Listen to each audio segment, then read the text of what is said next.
ایک دوا اور غذا دیتا ہوں، ایک احتیاط بتاتا ہوں۔ اب آپ دیکھیں کہ آپ دنیا کی اگر معدے کی گیس، تبخیر، جلن، پیٹ کا بڑھنا، کھانے کا ہضم نہ ہونا اور کھٹے ڈکار، آپ یہ ساری چیزیں اس کے لیے دوائیں کھا کھا کے تھک چکے ہیں۔ میں صرف ایک احتیاط بتاؤں گا کہ کھانے کے بعد پانی چھوڑ دیں، کھانے سے پہلے جی بھر کے پانی پیئے، جتنا پی سکتے ہیں۔ کوئی مجبوری ہے، اگر نوالا اٹک گیا ہے تو کھانے کے درمیان ایک آدھ گھونٹ پانی پی لیں، کھانے کے بعد پانی نہ پئیں، اور کھانے کے درمیان بھی نہ پئیں تو اچھی بات ہے، کھانے کے بعد پانی نہ پئیں۔ جو کھانے کے بعد پانی ہے وہ زندگی کی صحت، 2 گھنٹے کے بعد پانی پئیں۔ اگر آپ صحت چاہتے ہیں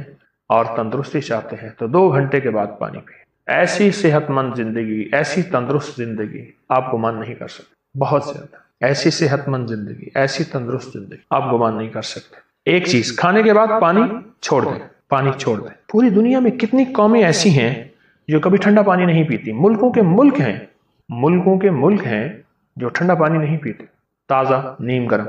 ایک تو کھانے کے بعد پانی پینا چھوڑ دیں، اور دوسری آپ سے درخواست ہے کہ کھانے کے ساتھ گڑ اپنی زندگی کا حصہ بنا لیں۔ میرے پاس جو معدے کا لا علاج مریض آتا ہے، میں اسے کہتا ہوں تھوڑا تھوڑا گڑ شروع کریں، تھوڑا۔ ایک صاحب نے مجھے اپنا مشاہدہ بتایا، مجھ سے کہنے لگے کہ میں باہر ملک رہا، ابو ظبی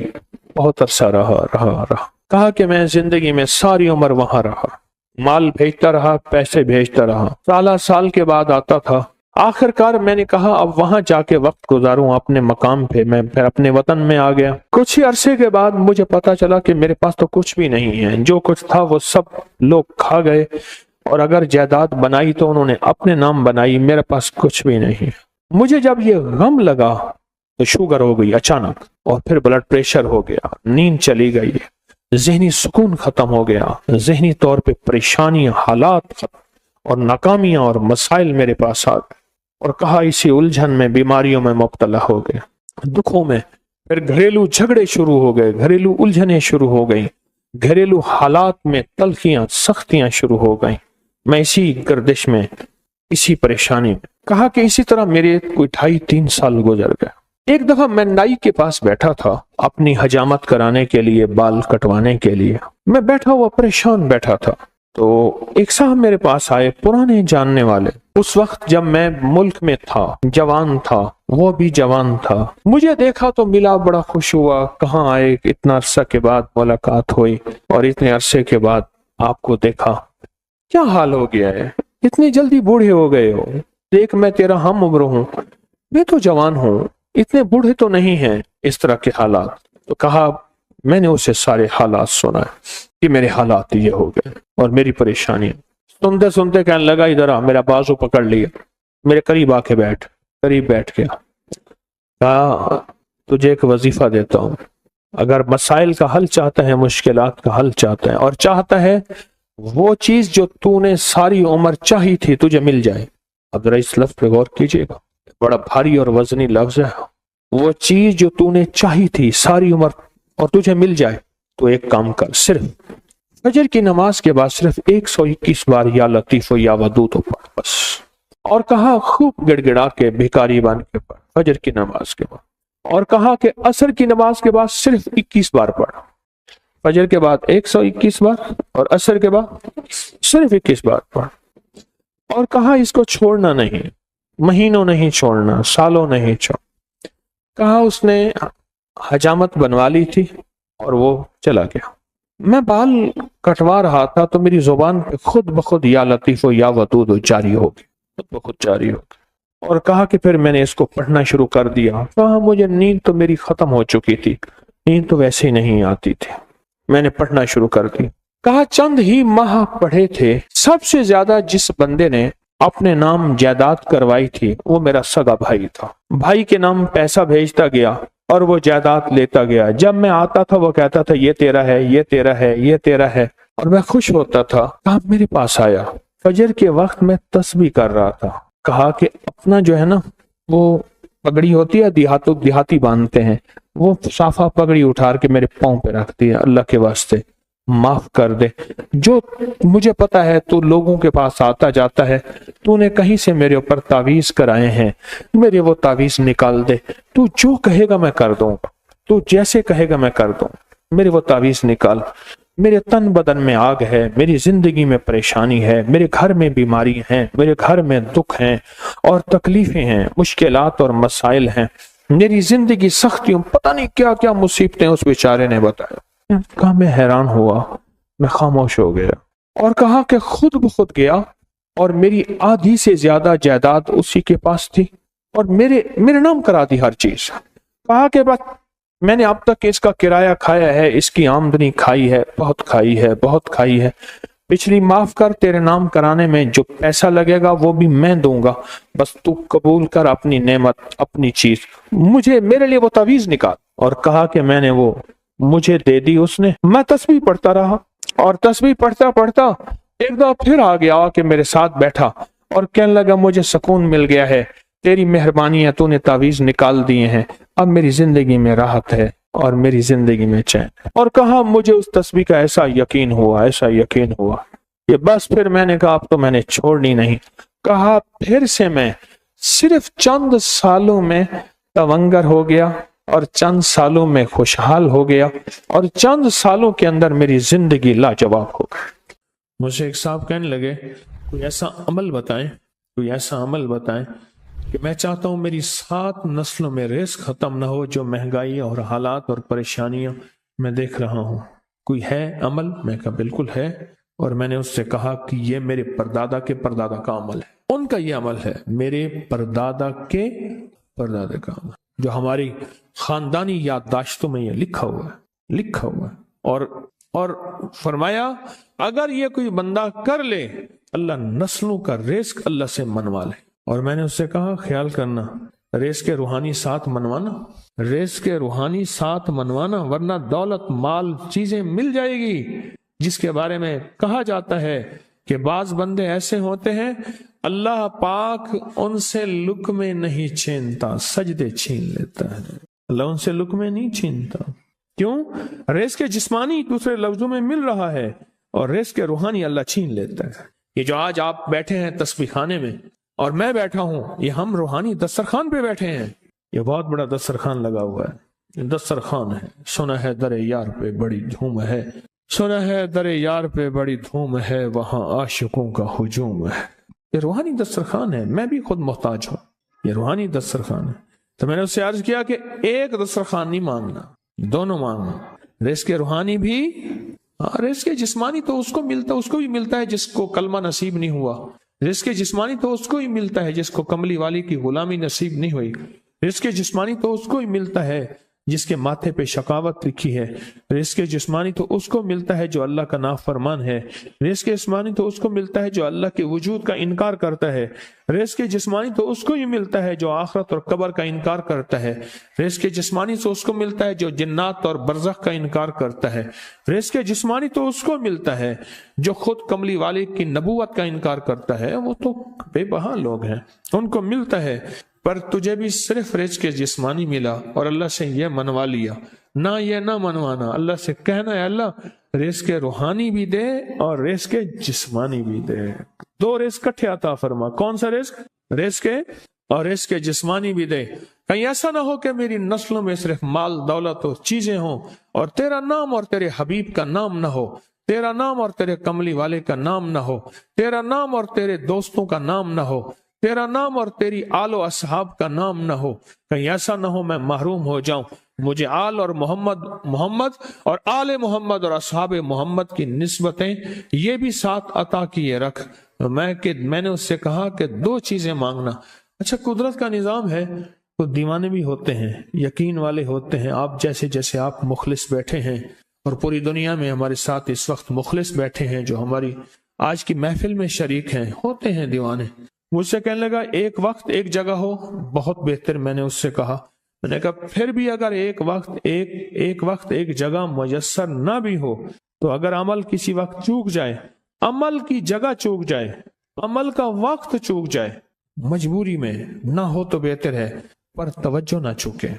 دھیان نہ جائے، استحضار نہ جائے، یقین نہ جائے، اور سچا یقین ہو کہ میرا اللہ خود کہتا ہے یہ مانگنا بھی تو اسی نے دیا ہے نا، جب اس کریم نے مانگنا ہی خود دیا ہے تو عطا بھی خود کرے گا، نہیں خوف نارے جہیم کا کہ کرم ہے مجھ پہ کریم کا، وہ خود عطا کرے گا مجھے۔ اس نے مانگنا دیا، دے گا۔ یقین ہو ایسا ایسا ایسا ایسا، اتنا زبردست یقین ہو، اتنا یقین ہو اللہ کے ملنے پہ اور اللہ کے مانگنے پہ، اتنا یقین ہو کہ گمان اور خیال سے بالا تر یقین ہو، بہت زیادہ یقین ہو۔ یاد رکھیے گا میری بات، میری طرف دیکھتے رہیں، یاد رکھیے گا جس کو ملا ہے یقین کی طاقت میں ملا ہے، اور جس سے چھنا ہے بے یقینی نے اس سے سب کچھ چھین لیا، بے یقینی نے اس سے سب کچھ چھین لیا ہے۔ جس کو ملا ہے یقین کی طاقت سے ملا ہے، یقین ہو کہ میں کر رہا ہوں اور اللہ مجھے دے دے گا۔ کہا کہ کیسا یقین ہو؟ کہا جیسے بکری کے تھن دودھ سے بھرے ہوئے اور میں کہوں کہ میرے ہاتھ سے دباؤں گا اور دودھ نکلے گا، اس سے زیادہ یقین۔ اور کہا کس سے زیادہ یقین؟ کہا کہ ایک بڑا نوٹ ہو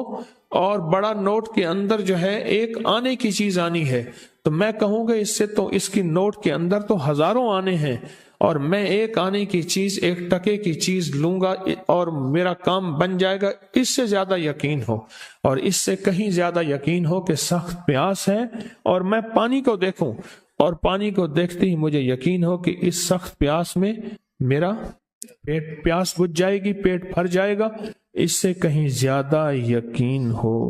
میں پھر بھی یقین کو نہیں سمجھا سکا، علم بھی محدود ہے، الفاظ بھی میرے پاس محدود ہیں۔ اس سے کہیں زیادہ یقین ہو، اس سے کہیں زیادہ یقین ہو، اور بہت زیادہ یقین ہو۔ کیا خیال ہے؟ آپ چاہیں گے اپنی نسلوں کے لیے بخت، رزق، نصیب اور مقدر منوا لیں؟